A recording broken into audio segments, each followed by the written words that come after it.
Students, what should be added to 2 raised to 5 upon 4 to get? Question है इसमें क्या add करें to get कि ये मिल जाए। तो जब भी ऐसे क्वेश्चन आते हैं तो आप सिंपली मान लो कि हमने ऐड किया गया लेट एडेड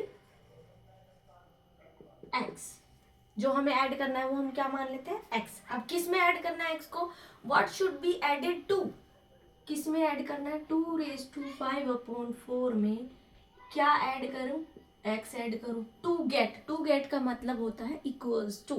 टू गेट मतलब इक्वल्स टू कि ये हमें मिलेगा। अब जब भी क्वेश्चन मिक्स फ्रैक्शन में होता है तो उसको किस में कन्वर्ट कर लेते हैं? इम्प्रॉपर फ्रैक्शन में। ठीक है, चेंज कीजिए। 4 टू जा, पहले मल्टीप्लाई फिर प्लस।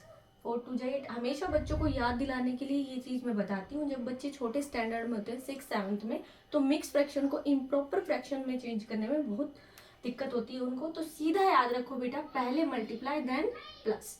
4 टू जा 8, 8 एंड 5 कितना हो गया? 13, 13 upon 4 plus X is equal to वापस 14 4 जा 56, 56 प्लस 1 कितना हो जाएगा?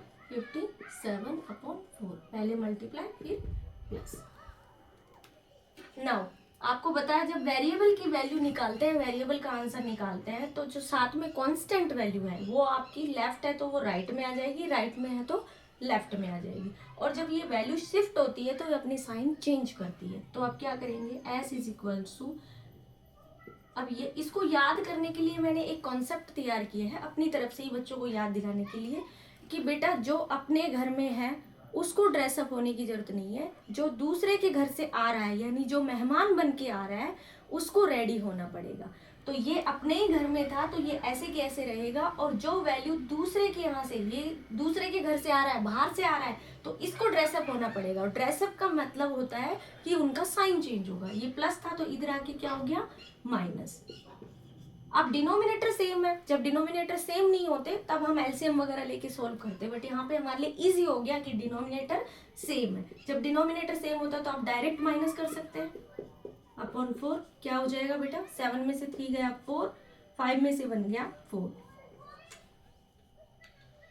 काट लो इसको, रिड्यूस कर लो। 1 11, तो आपका आंसर आ जाएगा 11। अब आप इस वैल्यू में अगर 11 ऐड करते हैं तो आपको ये वाली वैल्यू मिल जाएगी। आप इसको रिजल्ट को चेक भी कर सकते हैं।